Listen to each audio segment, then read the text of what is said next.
All right, well, this is how the latest adventure begins. I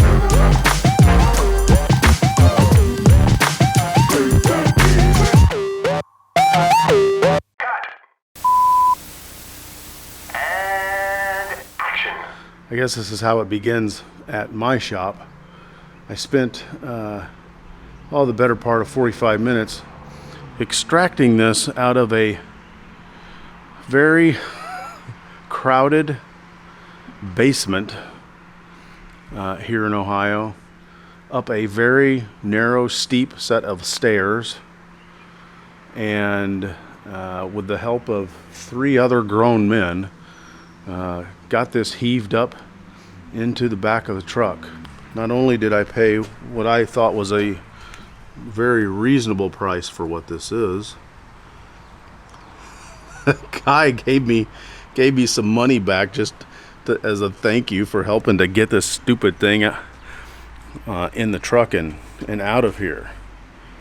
So once we get it in, we'll talk a little bit more about what it is.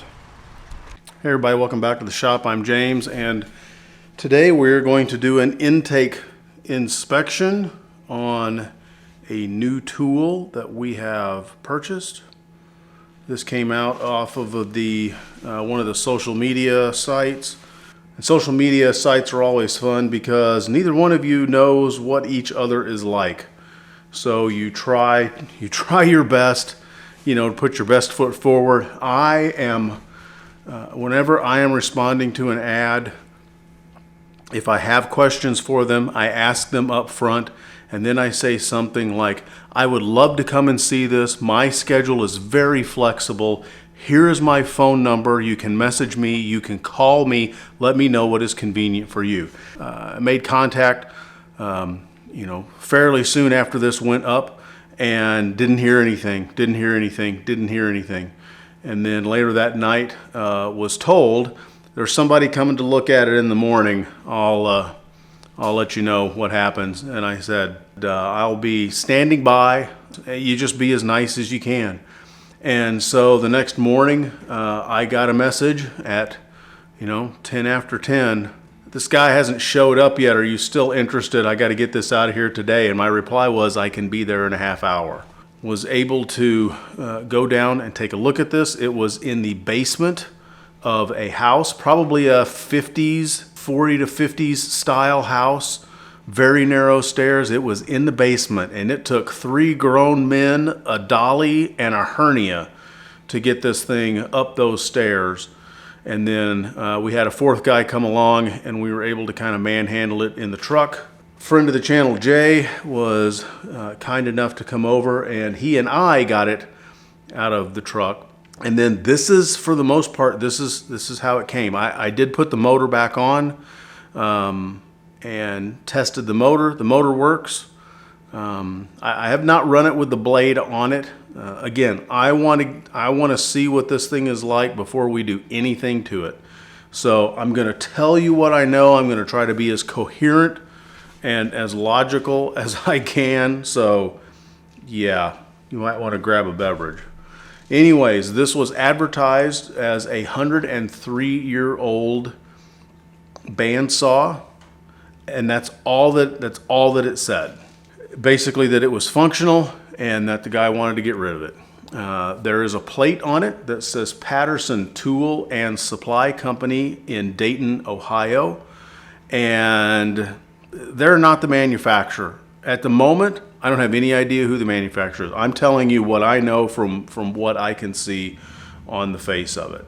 There is a, as we would say in Europe, a bespoke safety shield on it, made of oak, that we are soon going to get rid of. Measurements. This thing is 69 inches from the bottom of the base to the top of the wheel. It has a main table and an auxiliary table. The main table is 19 3/4 inches by 17 7/8. The auxiliary table is 10 by 10 1/4. The throat on this is 19 3/4 inches. The wheels are 20 inches apiece. They are 1 1/4 inches wide. At the moment, this has a 6.5 inch resaw capacity. When we remove this oak cabinet, I think that's going to open up by about 1/2 inch. Working height of the table is 41.5 inches off of the ground. The motor is a 1 horsepower B-line made by the Brown-brookmeyer company of Dayton, Ohio. So it's a double Dayton machine. 1750 RPM. It is currently wired for 110, rated as a 16 amp breaker. If you run it at 220, it'll do 8 amps. The blade is 126 inches long. It currently has a 1/2 inch by 5 TPI raker blade on it. The pulley on the motor is 3 3/4 inches. The drive appears to be 9 5/8 inch.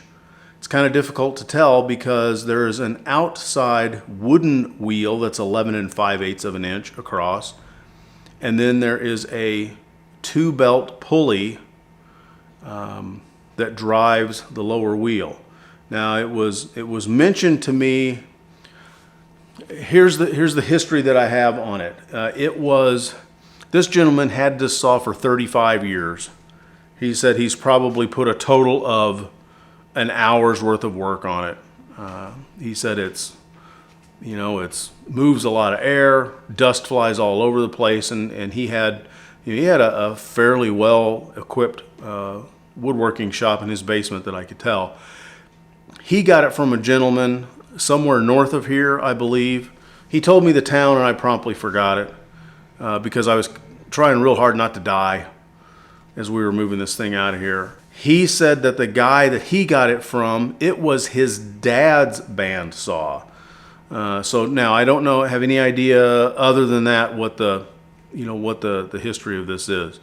I don't know that this is the original color, and the only reason that I say that is because that base that you see that motor on, that I don't believe that came from the factory like that. I believe that was a later addition, and you will notice that the plates look like 2 inch by 2 inch plates that are clamping that piece of wood around the base. Those are the same color, and it looks to be very much the same condition as the red paint of the saw itself. So also the bolt, the rod that's being used as a hinge to hold that, and the brackets on top of those wooden bases, those are all the same color. So that leads me to think that maybe this was painted at one point.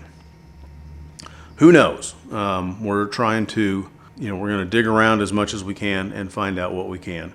So this is the way that we get it. Again, I know that the motor works. The motor needs a new electrical cord, and it's a direct plug-in, which I'm not really a fan of. So we've got a little bit of some electrical work to do there. This cover that is on here, I don't like this cover at all. I'm pretty sure you don't like this cover at all.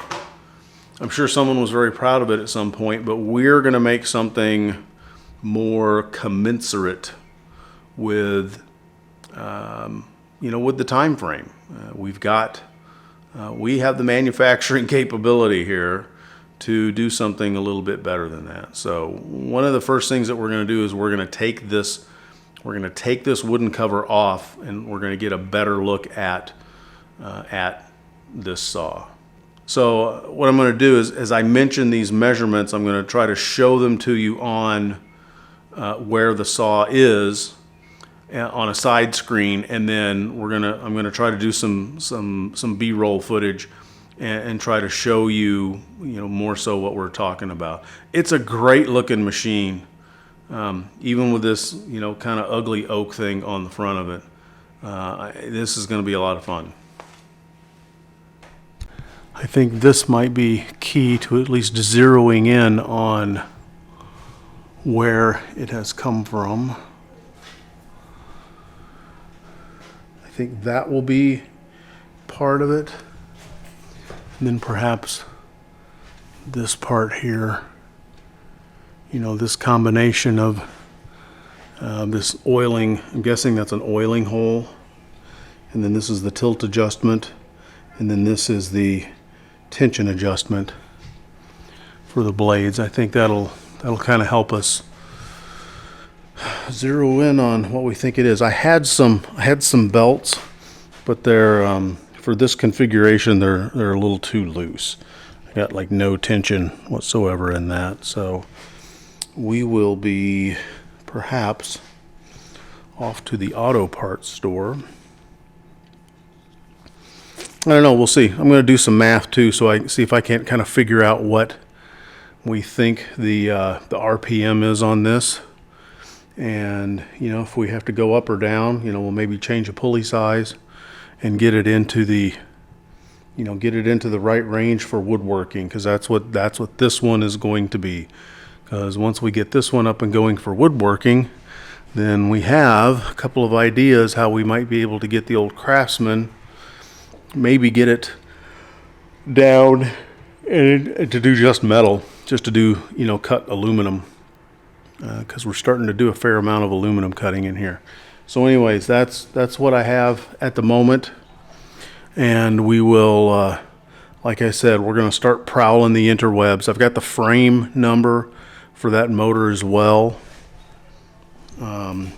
The frame size on that is an RM-204-R.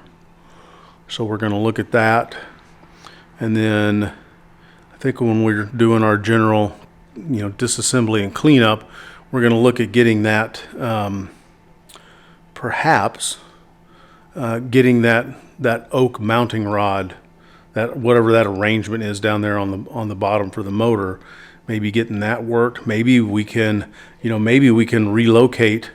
We can move that bar that is the pivot point for the motor. Maybe we can move that back.